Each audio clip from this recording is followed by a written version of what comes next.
So, good afternoon, everyone.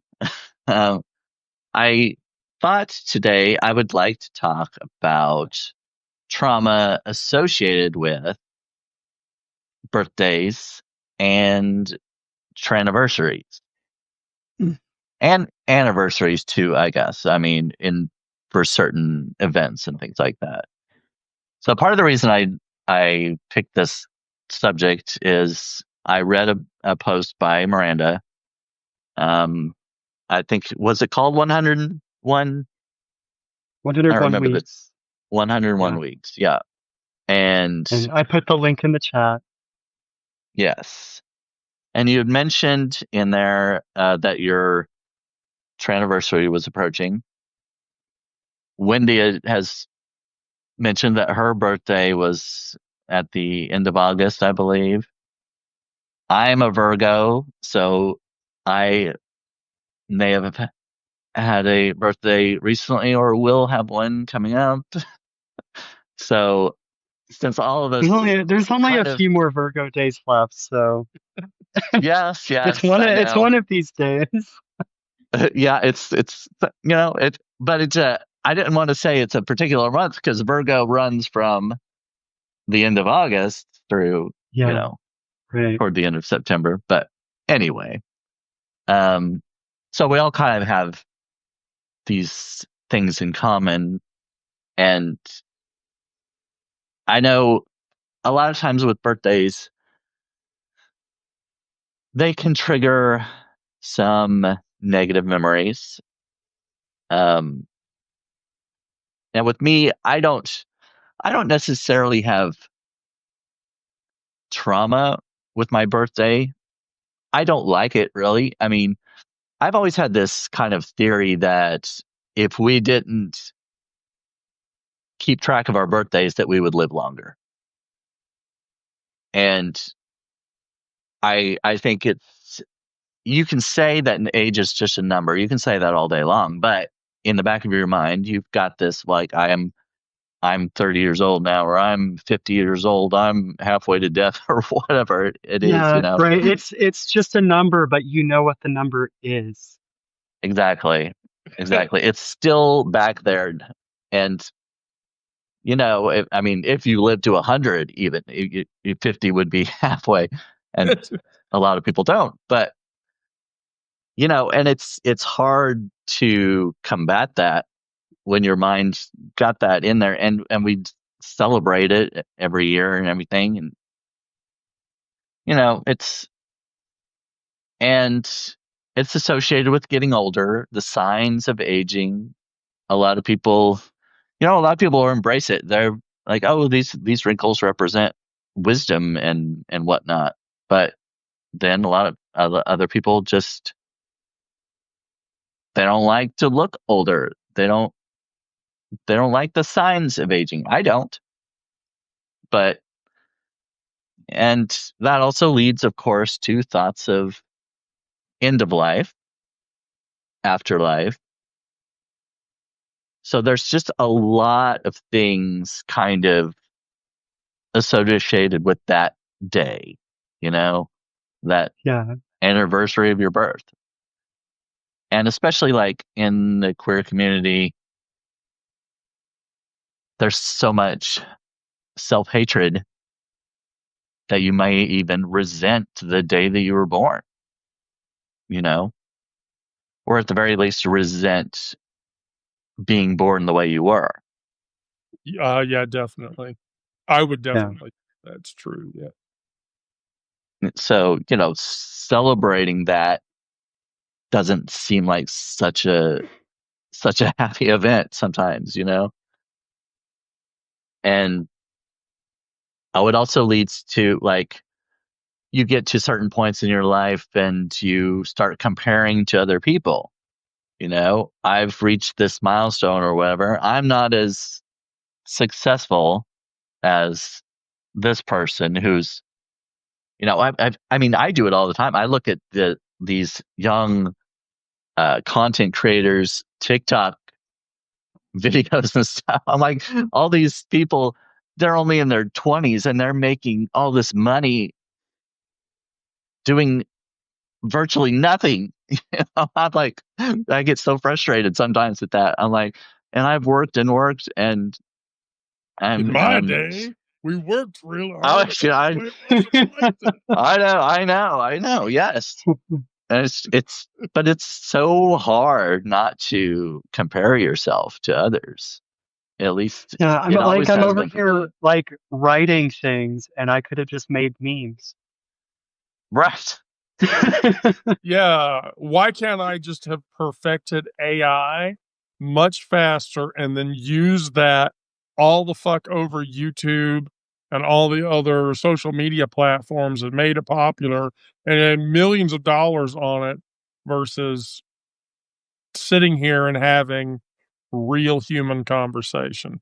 By the way, when I make that statement, I want to say that it is more important for me as a person to sit here and have real emotional human Oh, connection. yeah. Yeah, I Yeah. think so too. But it's also like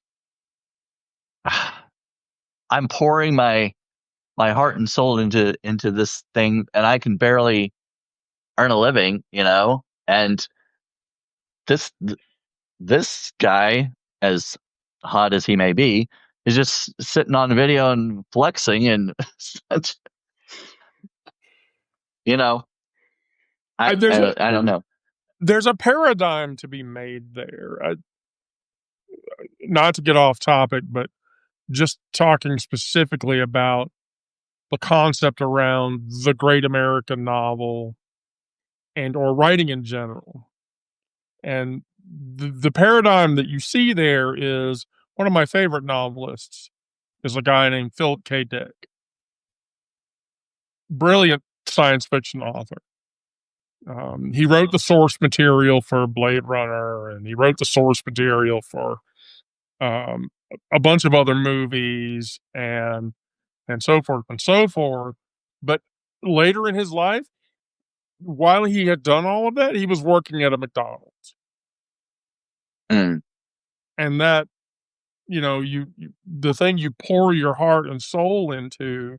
Yeah, Man in the High Castle was a Philip K. Dick writing. Um, and yeah, uh, do androids dream of electric sheep? Oh, and the Total Recall. We can remember it for you wholesale was the Total Recall story. Yeah. So, but yeah, there's a paradigm in talking about. I write a queer bar story every night. You know, 80 years from now, will those get unearthed and people read them and think, "Wow, this was amazing for the." I can hope so. yeah. But And that is the thing that like the TikTokers that I'm talking about, they're not going to last. Right. They put out very I'm not saying all of them, because there are some that actually teach things, and they show you how to kind of how to stuff like that, but there are a lot of them that are just putting out very superficial content, and they have what they might see as success. And again, of course, success is relative. You know, Right. they they're earning money doing things that are very superficial, and they're not going to last. And I they're I yeah, I agree. going to get older.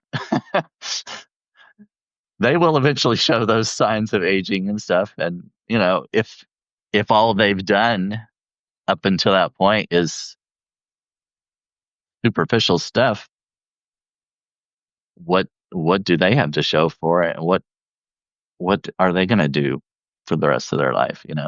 So Yeah, there is kind of you have to look at it at different perspectives too.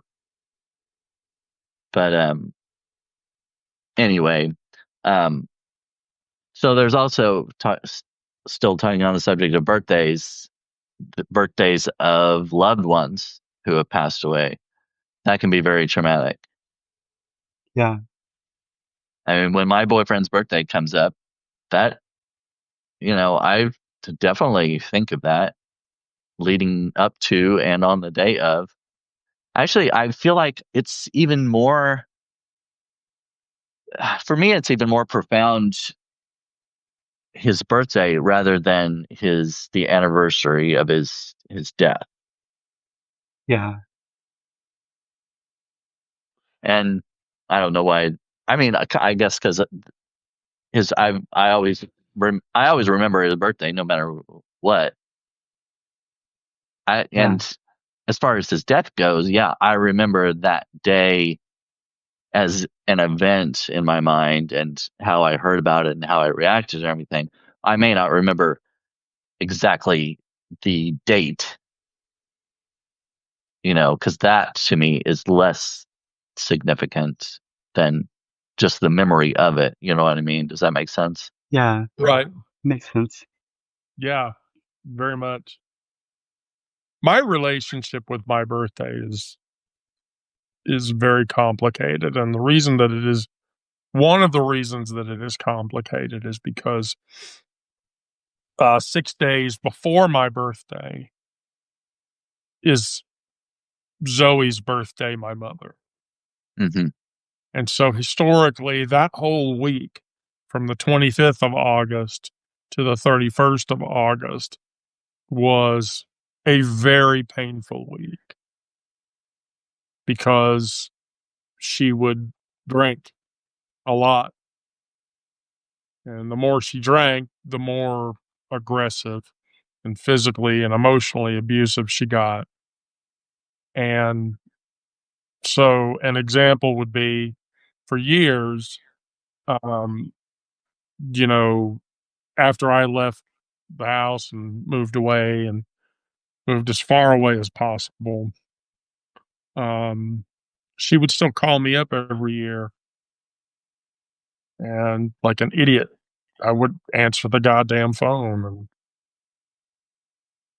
I would hear the same speech every year. And that speech involved being told I was a condom baby. I was a baby who was born through a condom, that my life was a mistake, and that I would never amount to anything. And I heard that for years. I heard that for years face to face. I heard it for years after over the phone. And so that's one of the reasons why my birthday is such a difficult time.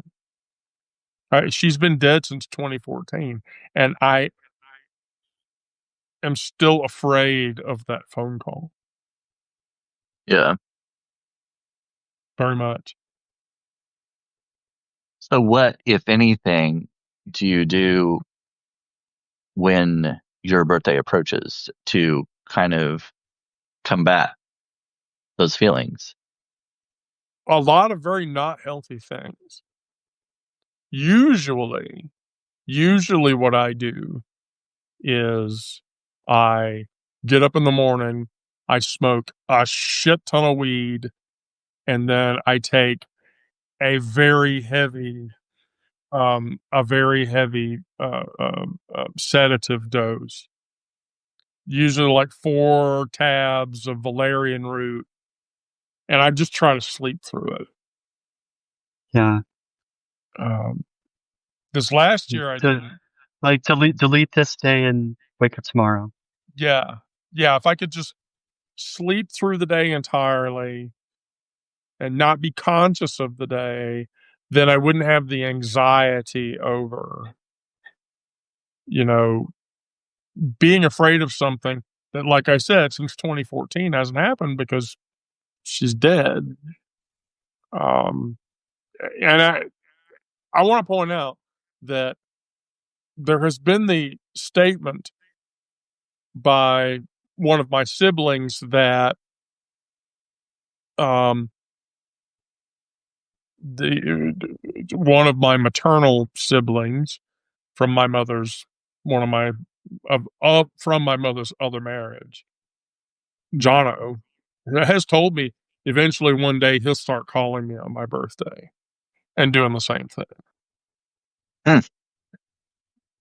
because he thinks that trauma should continue because my brother loves to torture me. Has for a long time.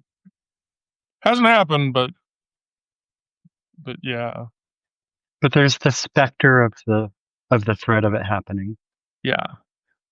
Yeah. So it's always, how can I just erase myself for a day so I don't have to face that trauma or even thinking about it? Yeah. It's hard. So obviously that's the unhealthy way to deal with it. Do you ever think about, or have you ever tried, healthy ways to deal with it? So this year I actually tried to channel the emotion behind the essence of my birthday in a way that was less destructive and more intuitive. And so for the first half of the day, I channeled my energy into writing. Yeah. Yeah. I wrote a shit ton of I wrote 5 of the Christian deconstruction articles that day. And I wrapped a lot of cussy language around it too. So, um, and then In accordance with prophecy. yes, in accordance with the prophecy. Yeah, exactly. But then at the end of it, I would say at the end of it, my partner, Aubrey, planned to take me to my favorite Italian restaurant. And what made that special, and I dropped this in our Signal chat, our publication Signal chat. I remember you saying you were going there. Yeah, and so what it was like uh, Aubrey had worked it out that Gizmo, Yeah. my middle child, who I have a very loving relationship with, but I have a very complicated relationship with. It's very difficult. It's one of the reasons why I mention her as often as I do in the queer stories, because those are the mentions of her that I put in those stories. Those are the things that I miss that don't happen anymore and haven't for a while. And so, yeah, we went to my favorite Italian place, and her mom was there, and her mom was like behaved. We weren't having conflict or whatever. We were just at this Italian restaurant, and I was drinking my favorite wine, had my favorite plate of chicken marsala, and I was in a good place. And so, yeah, that made it a good day. So definitely compared to past birthdays, it was. Yeah. Yeah. Yeah, it was much more approachable, and it was much more engaging, and it was much more beneficial, I think. Yeah. So does that give you hope for future birthdays that this type of feeling could be repeated? Yeah, like it's the start of reclaiming it. Right.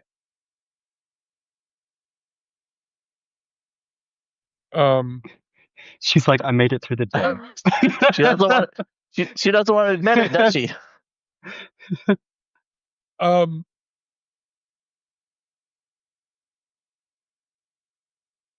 Yes, it does.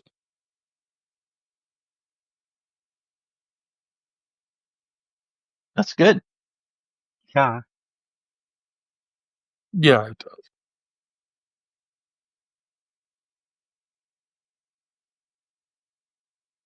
God damn it, Brandon.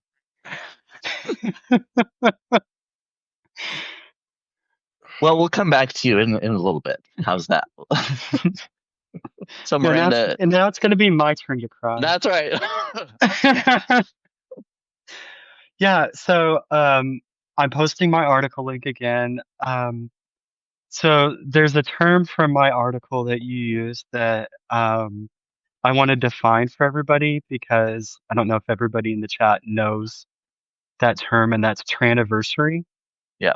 Um, and basically, for a trans person, that is like representative of like them coming into themselves. Some trans people um, mark that date, some people don't. And for some people, it's like, um, this was the day I came out to myself, or this was the day I came out to my partner or my best friend, or it's the day they came out publicly, or it's the day they started HRT. Um, it's, whatever it needs to be for that person. Um, and for me, my actual birthday was always um, a reminder that I was living a life that wasn't what I wanted to be, that I wasn't Yeah. who I wanted to be. Um, so every year I would get severely depressed starting in September. And then by the time October 28th rolled around, people were celebrating me, but I hated it because they were celebrating deadening. Yeah. Yeah. They were celebrating this person who was playing a certain role. Um, so I felt like um, I wasn't being celebrated. Like it was, um, they're celebrating, and I'm over here hiding in the dark. Um, so like during my coming out process, um, that was something that um, my birthday was part of that. Um, I was doing a lot of introspection for 2 or 3 years before I came out, trying to figure out like, what the hell's going on with me. Um, but it was really coming to a head in like July, August, September, approaching me turning 40 in October. Because I felt like the milestone birthday, the on a decade birthday Oh yeah.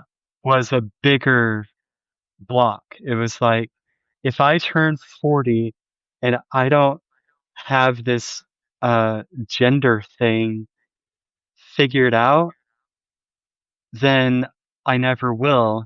And I'm just going to keep coasting until I'm gone. I'll never live my life. Um, so I was like, I want to, I came out to my wife in September of 2023, and I really wanted to make sure that I came out before my birthday the next month. Because it was like I had let myself get to a point with my dysphoria, depression spiraling that coming out to her just like that was the dam coming down. And there was not going to be, you know, you're out to your family privately for a year while you prepare to come out, which is like a lot of people do that, and that's probably, you know, um, a lot healthier. But, I saw this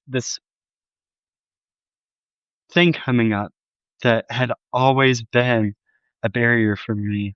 And so it was like, I need to come out before my birthday so that I head into this next decade on the right foot, you know? Um, so I ended up, um, coming out on October 6th of 2023. Um, and how I did that was like leading up to that date. Um, I had coming out conversations with the rest of my family. Um, so they knew it was coming. I talked to my management at work, um, about creating a plan there for my transition. And I set myself a date and I was like, we're going to do this. It's going to be on a Friday.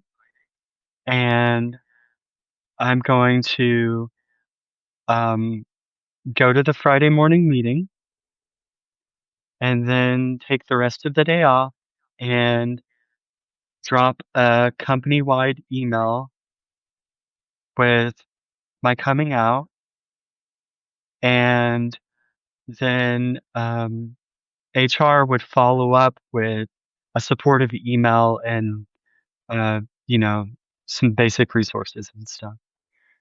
Um, and then so, like, I did that, and then I went home and I did my public announcement. Um, 'Cause it's well, when you're trans, then you're, like, changing your name on social media, you kinda have to talk about that, a little bit more publicly than, like, some other coming out situations. But, so, I had my wife do me up in makeup, and, um, I You hadn't typed up figured out how a to do it by then? I had figured out how to do, like, um, some basic skills, but I hadn't figured out the colors, I hadn't figured out the, um, hiding the beard nonsense that trans women have to do. Um, and, like, I had been occasionally on weekends wearing eyeliner and maybe mascara for several weeks. Um, but yeah, I wanted the full thing. So, Carolyn did my makeup for me, and then, um, we took some pictures, and I did this long write up on, like, this is what's going on with me and my new name, and you're welcome to unfriend me if you don't approve, if you don't want to join me for this part of my journey. Right. Um,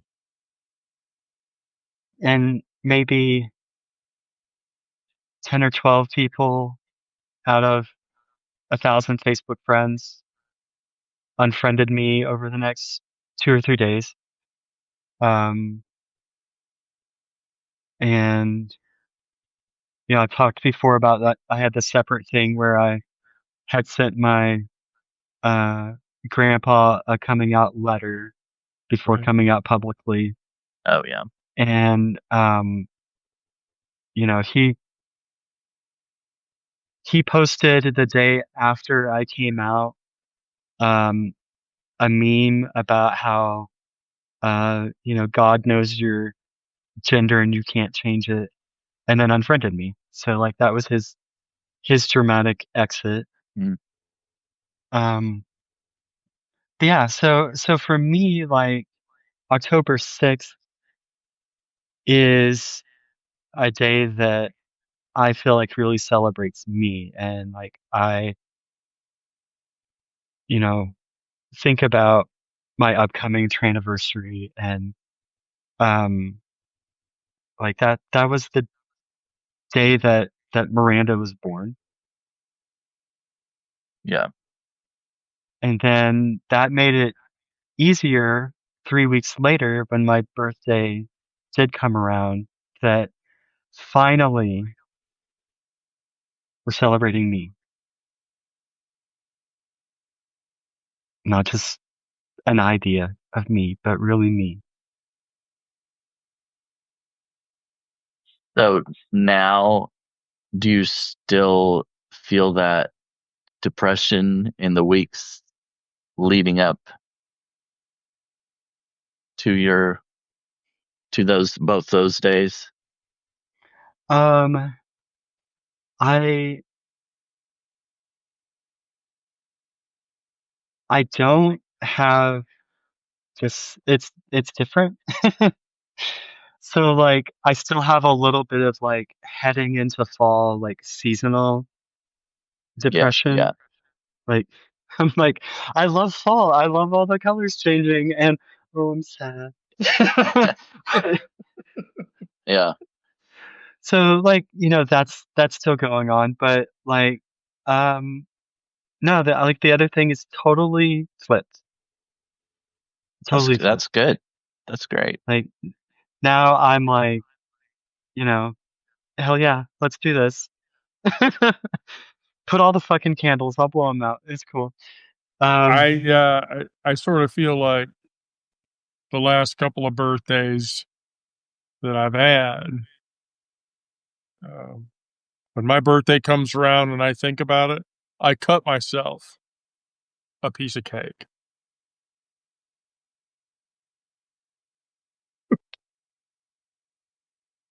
Um, because that's the healthier thing to do. Right. Yeah, to plan things that you really want to do. Go out with friends or family that you like, and, Right. and yeah, actually do things that you want to do. Plan things, especially for that day that you enjoy, that might distract you from what you normally might have felt in the past. And that's kind of what I've done. I mean, I've had depression on more like leading up to my birthday. And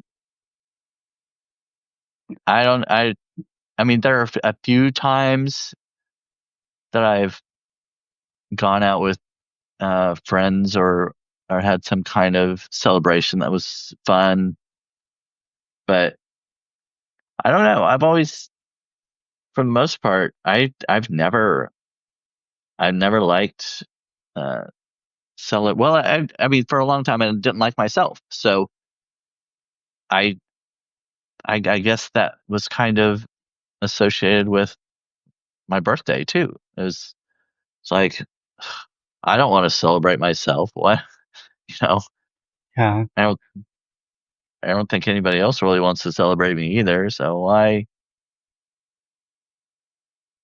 bother Brandon, with all this? Brandon, I want to celebrate you. Well, thank you.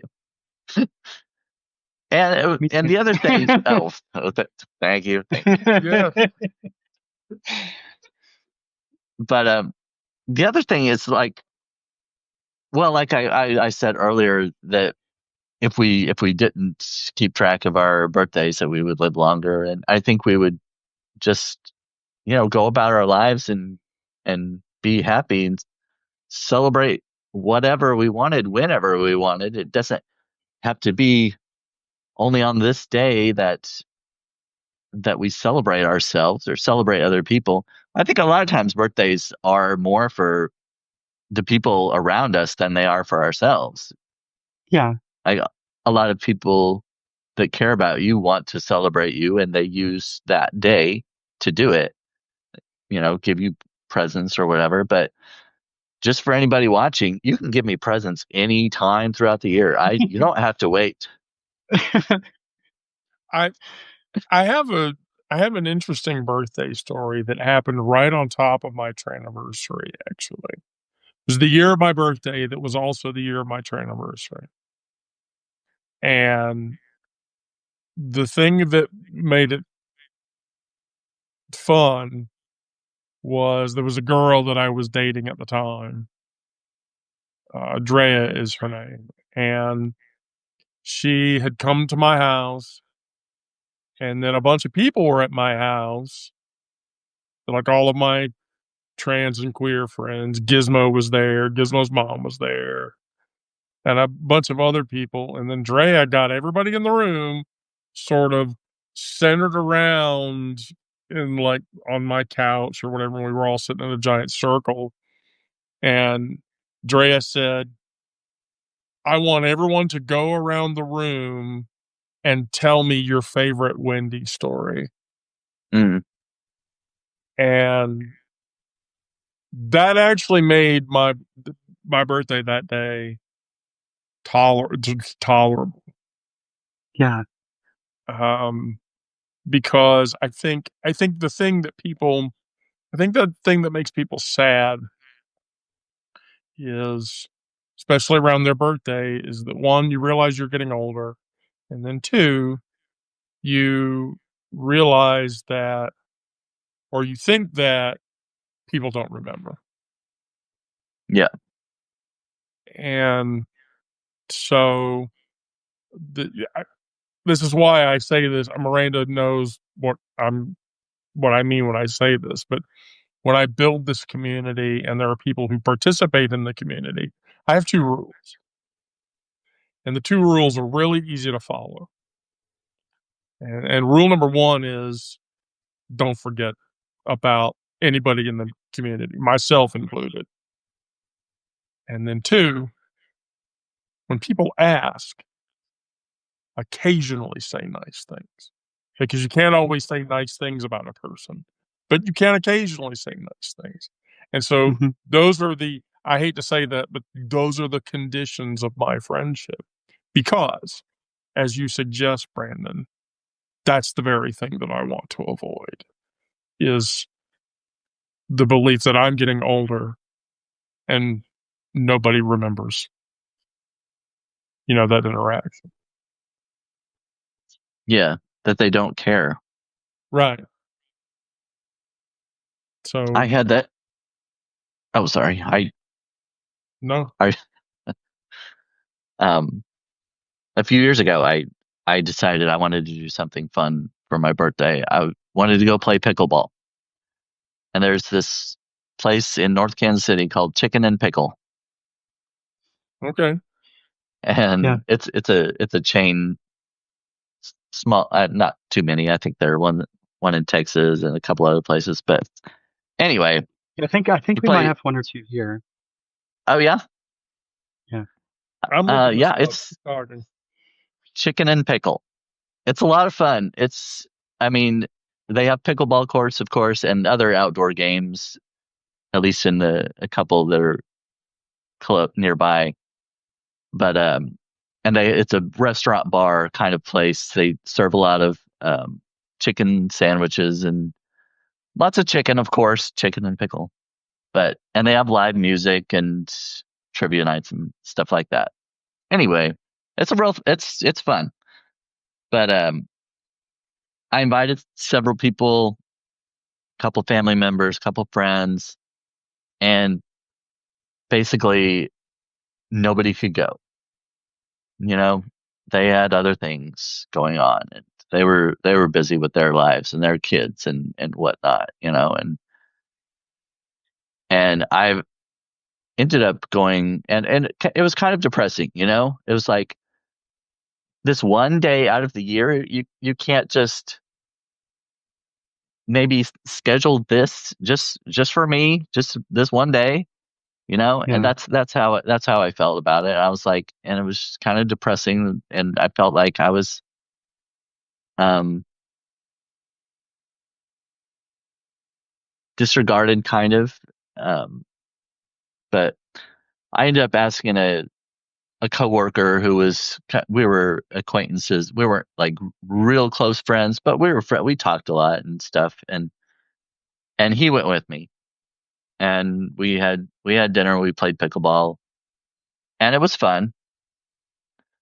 But one thing I realized after that is the expectation was what was disappointing me. I was disappointing in myself because I was putting these expectations on people who, like, one friend that I asked, he's always too busy. He's kind of selfish in a lot of ways, and I shouldn't have even expected that he would show up because it's not in his character anyway, you know? Yeah. And people with kids, they have their lives and everything, got things scheduled and everything, and I'm expecting them to drop all of that. And I was putting up these expectations, and they weren't doing anything that was disappointing me. I disappointed myself because of my expectations.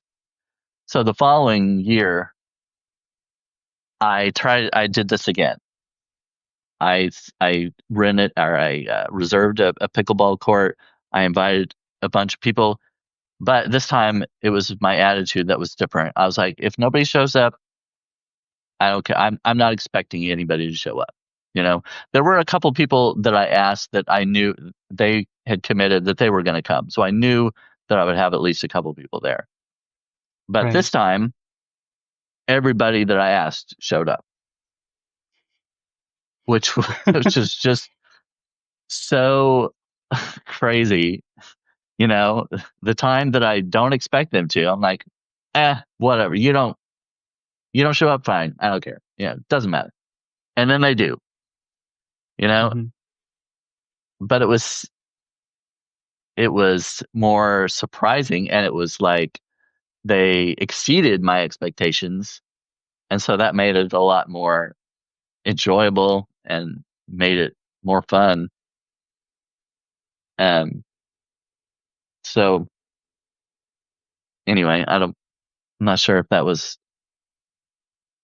beneficial or not, but that that helped not make it as depressing because I wasn't like building up this thing like this needs to be fun, this needs to be great, this needs to be a fun day for me and everything, and then being let down.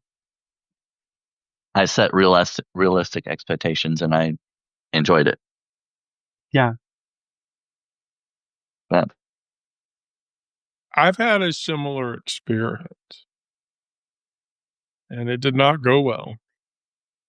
It was when I was younger, and foolishly, I let Zoe plan a birthday activity, and the activity happened in a tavern, and I went to the tavern, and I waited, and they brought out, like, 3 full-size platters of food, and there were 9, you know, tankards of beer, and I sat there alone, mm, and I had invited, like, 15, 20 people, and I sat there alone and continued to sit there alone for the entire night, and, after 2 hours went away, I offered all the food to the patrons in the tavern, went home. Zoe laughed about it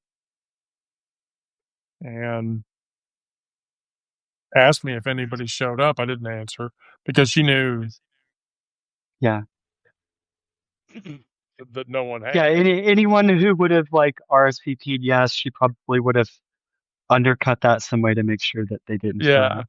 because that was the type of person she was, and so, yeah, I didn't answer, and I went to my room and I shut the door and I went to. I cried myself to sleep, but um, and so that fed into why I don't like that day much.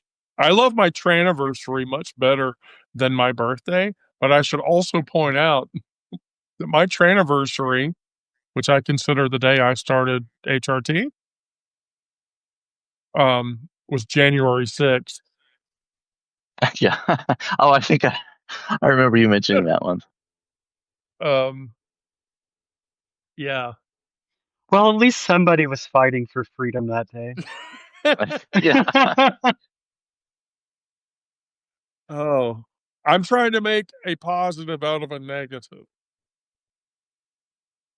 Well, so going back to that event, kind of like in my situation, you were putting expectations on someone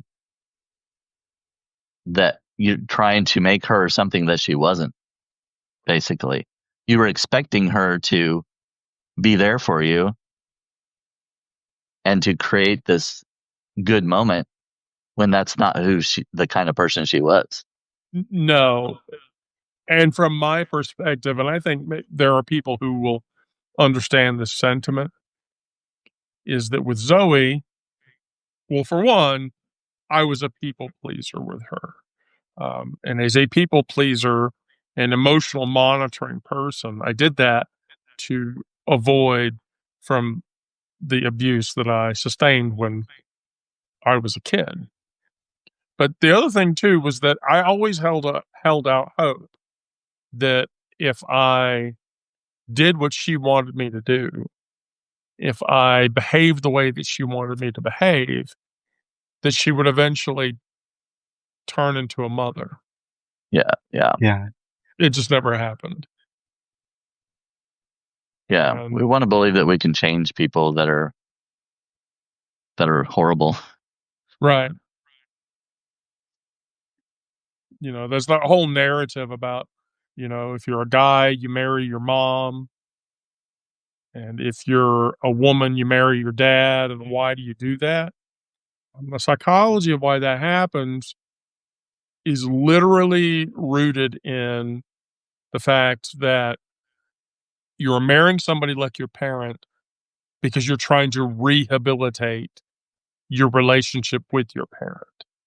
And you can't do that with your parent because of the parent child dynamic. So you marry somebody Mhm. like your parent in an attempt to rehabilitate that relationship. And that doesn't work out. Yeah.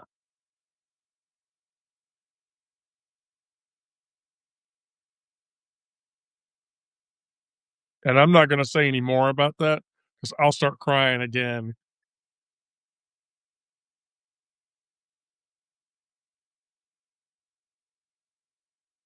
Well,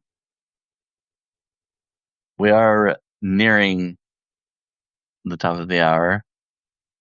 Does do either of you have any more to add to this subject? Anybody in the Sure. chat, actually? If, Yeah. while Go. you're talking, I guess I'll just ask if anybody in the chat has kind of trauma from their particular birthday or anniversary type event.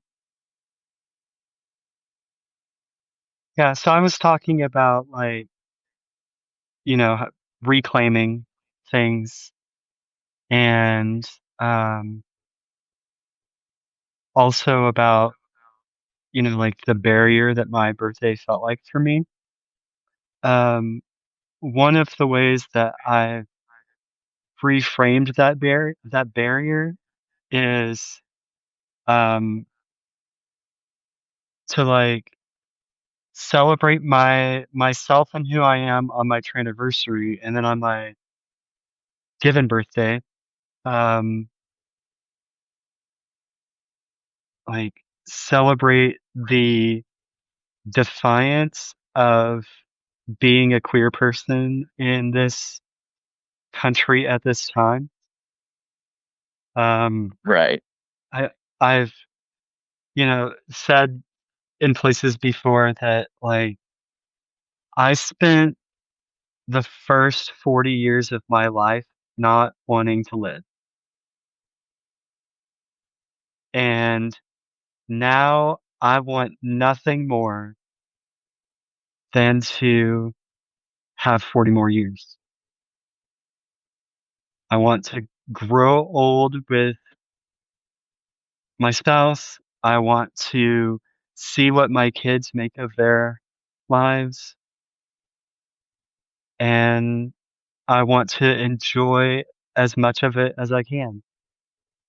And so, like, when the when my birthday comes around and the number goes up one more click, like, it's like, hell yeah, I got them for another year.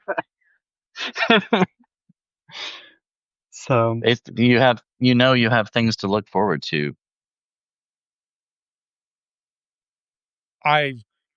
The only thing that I have to add is that I agree with you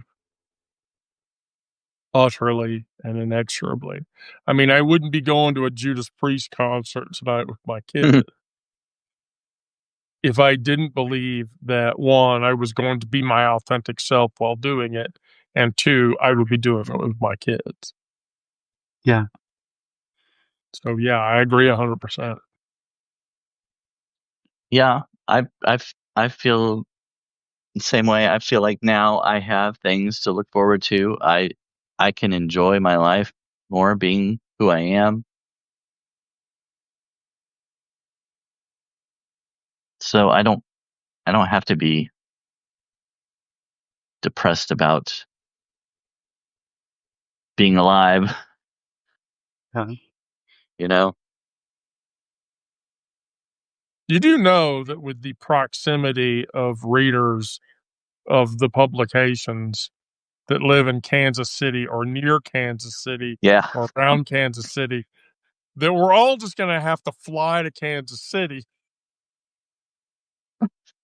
How far is it Yeah. a drive for you to drive to Kansas City, Miranda? It can't be that far. 10 hours. Oh, it's a 10-hour drive? Yeah. But that flight would And be I mean, it's get on one road and go though. Like you yeah. just get on I-70 and you stay there forever. Yeah, right. Yeah. Um, Oh gosh. When I went to Maine, I was on I-70 for so long. so no, but like Elaine and Lisa and Yeah, yeah. Brandon and Astrid all live within proximity to Kansas City. And so I feel like that in the next year, I'm going to plan a trip out to Kansas City so that we can all just hang out. Yeah. So we're not ready to make that trip. My in-laws are in the Kansas City area and we told Uh, both families that we wouldn't be doing the holiday road trip this year. right, And that's because last year we went for Christmas. Went to Kansas City, spent time with her family first, went down to Tulsa, spent time with my family, and then drove back. And at a gas station in Kansas, I was threatened for being trans. mm, So since that happened, we haven't been doing interstate road travel. right. Um, hopefully, you know, things get better and we can at some time. So, but yeah, that's sorry to like I'm just, bring it I'm all literally, down. yeah, I'm literally just saying, like, next summer, I'm at the very least going to fly to Kansas City and hang out with who will hang out. If I fly into Kansas City, you'll come into town, right? Right, Brandon? I guess.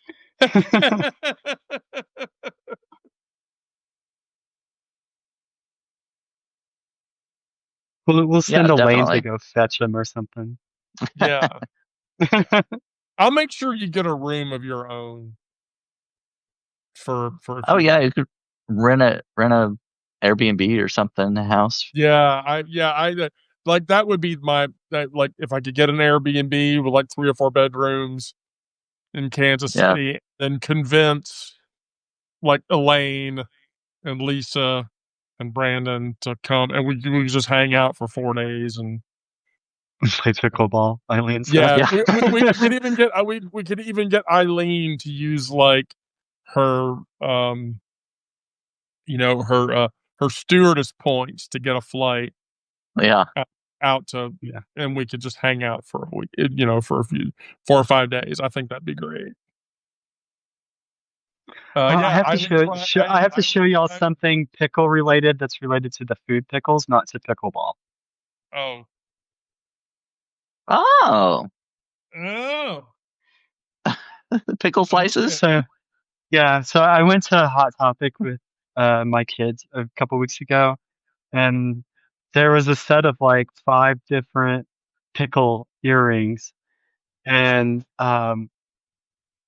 like there's there's a lot of like jokes and memes about trans femmes and pickles.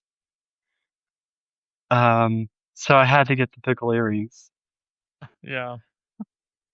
And the reason, yeah, Spironolactone gives you huge pickle cravings. I see a jar of pickles, I eat the whole thing. yeah. So it like it's a potassium sparing diuretic. It like flushes the testosterone out of your system, but also your salt and electrolytes. Yeah, So we all crave pickles to get our electrolyte yeah, fill. and pickles. Okay. I'd like a big, fat, very long pickle, and I'd like to get Ooh. all of the pickles. I don't want a little gherkin, okay? Little gherkins are not satisfying in any way. In any way. Oh gosh. Okay. I think that was my closing thought. Oh, that's a good one. Yeah. So Well, Trauma Tuesday again. Yeah.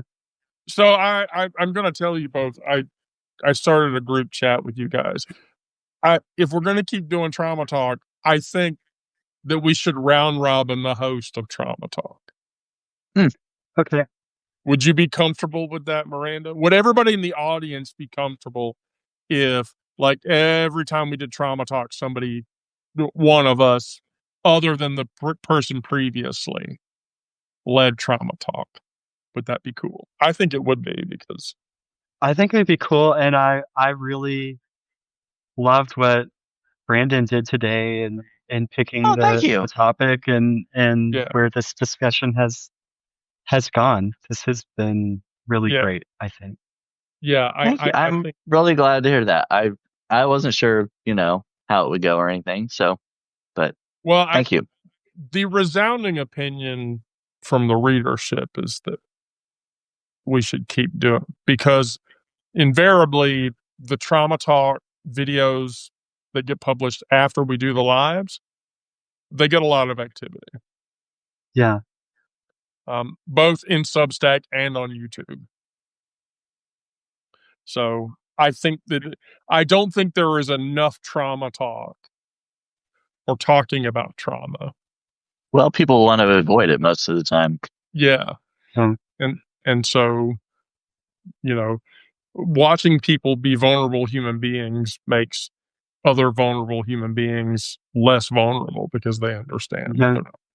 they're not alone. So, all right, well, cool. Well, then, yeah, let's keep doing that. So next Tuesday, Miranda, you're on the hot plate. You better have a good fucking topic. The pressure.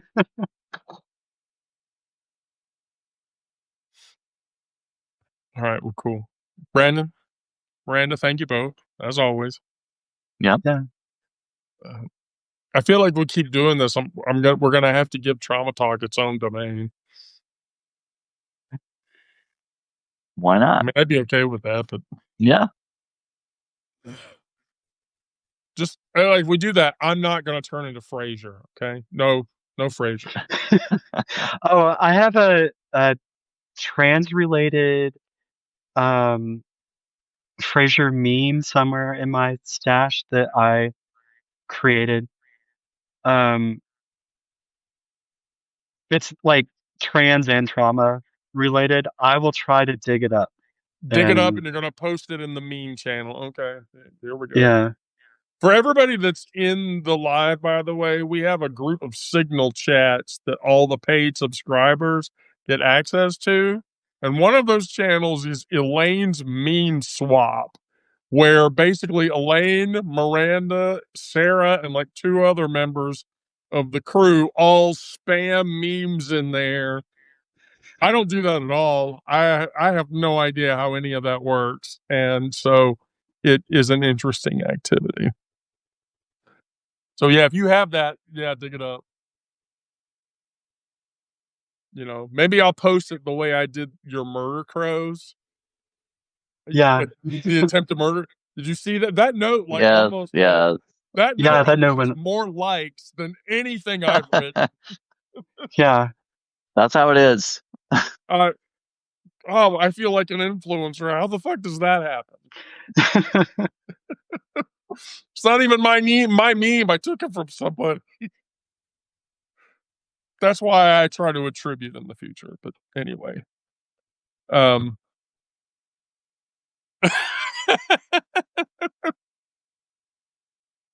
okay, cool. All right. Well, Miranda, Brandon, thank you both very much. There will not be a live tonight. If there is a live tonight, it will be live from the Judas Priest concert and probably only for a few minutes. and Wendy will be in her leather mommy get up. Yeah, I'll be in my leather mommy get up with the hat and the stud leather wristbands and shit. So, all right. Well, thank you both. Love you both. All right. Love Yep. you.